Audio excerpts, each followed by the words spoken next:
దేవుని ఘనమైన శ్రేష్టమైన పరిశుద్ధ నామమునకు మహిమ స్తుతి ప్రభావములు కలుగునుగాక.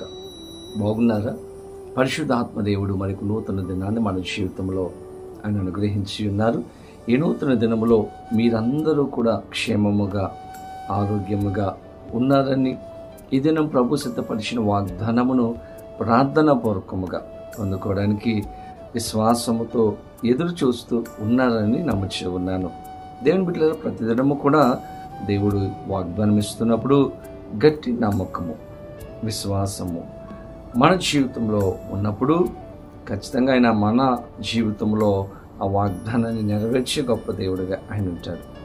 ఈరోజు ప్రార్థన చేసుకొని ప్రభు సిద్ధపరిచిన వాగ్దానమును ప్రార్థనాపూర్వకముగా పొందుకుందాం. తలలో వంచండి, ప్రార్థిస్తున్నాం. పరిశుద్ధుడానికి వేలాది వందనాలు, స్తోత్రాలు. అది కాలంలో మేమందరం నీ సన్నిధికి వచ్చి ఉన్నాము. మాతో మీరు మాట్లాడండి, దర్శించి మీరు ఆశీర్వదించి నీ కృపలో భద్రపరచమని సహాయం చేయమని యేసు నామమున అడిగి వేడుకొనిచు ఉన్నాము మా పరమ తండ్రి, ఆమేన్. ఈ దినం దేవుని వాగ్దానం చదువుకుందాం. బైబిల్ గ్రంథాలు తెరవండి. 136వ సంకీర్తన 23వ చరణమును చదువుకుందాం. మనము దీనదశలో ఉన్నప్పుడు ఆయన మనలను జ్ఞాపకము చేసుకునేను, ఆయన కృప నిరంతరముండును. దేవుని స్తోత్రం. చక్కని వాగ్దానము. ఈరోజు మన దేవుడు ఎలాంటి వాడు అంటే మనలను జ్ఞాపకం చేసుకునే దేవుడు. ఈ లోకంలో ఉన్నటువంటి మన కుటుంబ సభ్యులు, మన బంధువులు, మన స్నేహితులు మనలను మర్చిపోవచ్చేమో, మన యొక్క కష్టంలో మనకు దూరంగా ఉండవచ్చేమో, కానీ మన దేవుడు మనలను జ్ఞాపకం చేసుకున్న దేవుడు అండి.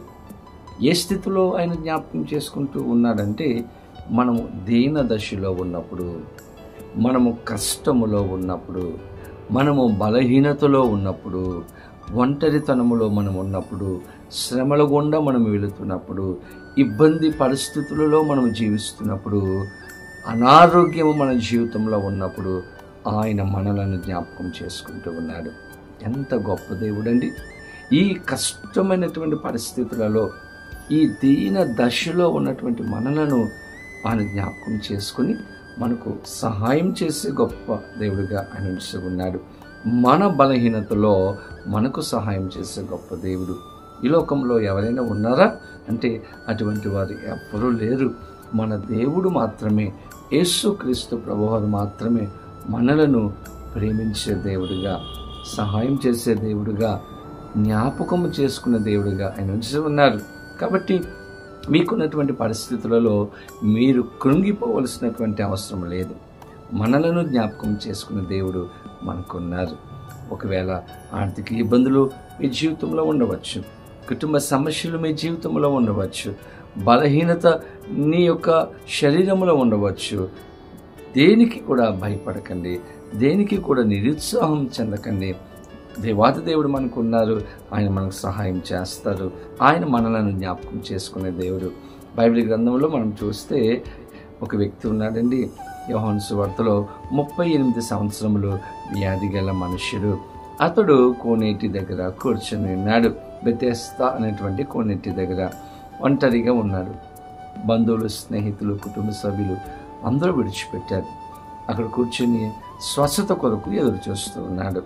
దేవతతో వచ్చినప్పుడు, నీళ్లు కదిపినప్పుడు ఆ నీటిలో దిగితే స్వస్థత కలుగుతుంది అని ఒక నమ్మకంతో అక్కడ ఒంటరిగా కూర్చున్నారు. దేవుని బిడ్డలారా, ఎవరి యొక్క సహాయాన్ని కూడా అతడు పొందుకోలేకపోతున్నాడు.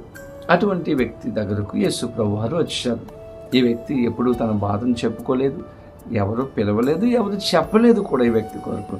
కానీ అటువంటి వ్యక్తి కొరకు యేసు ప్రభువారు వెతుక్కుంటూ వచ్చి ఆ యొక్క వ్యక్తితో మాట్లాడి ఆ వ్యక్తిని స్వస్థపరిచినట్లుగా అక్కడ మనం చూస్తాం. 38 సంవత్సరములు ఎవరు పట్టించుకోలేదు. 38 సంవత్సరములు ఒంటరిగా ఉన్నాడు. నా బ్రతికింతే అనుకున్నాడు. కానీ ఆ యొక్క స్థితిలో యేసయ్య జ్ఞాపకం చేసుకుని అతనికి సహాయం చేశాడు, విడిపించాడు, ఆశీర్వదించాడు. ఈరోజు నిన్ను కూడా, నీ పరిస్థితిని కూడా చూస్తున్నటువంటి దేవుడు, నిన్ను జ్ఞాపకం చేసుకున్న దేవుడు ఖచ్చితంగా ఈరోజు నీకు సహాయం చేయబోతున్నాడు. ఈరోజు దేనికోసం మీరు ప్రార్థన చేస్తున్నారు? ఏ విషయాలు మీరు దేవుని అడుగుతున్నారు?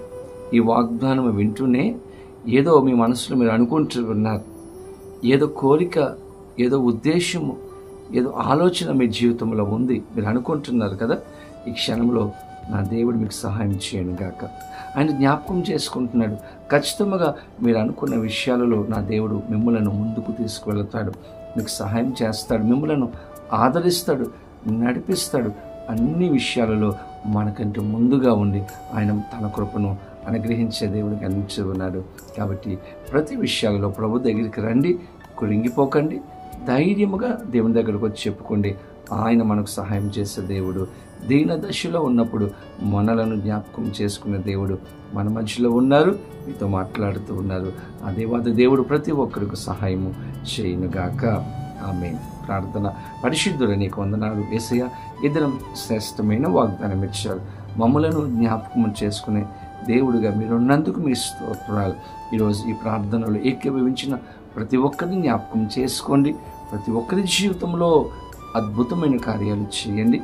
వారు దేనికోసమైతే ప్రార్థిస్తున్నారు ఆ కార్యాలలో గొప్ప జయమును అనుగ్రహించి వాళ్ళ జీవితాలలో గొప్ప ఆశీర్వాదం దయచేయమని యేసు నామమున అడిగి వేడుకొనొచ్చు ఉన్నాము మా పరమ తండ్రి. ఆమేన్. తండ్రి, కుమార, పరిశుద్ధాత్మ త్రియేక దేవుని ఆశీర్వాదము సదాకాలము కలుగునుగాక. ఆమేన్.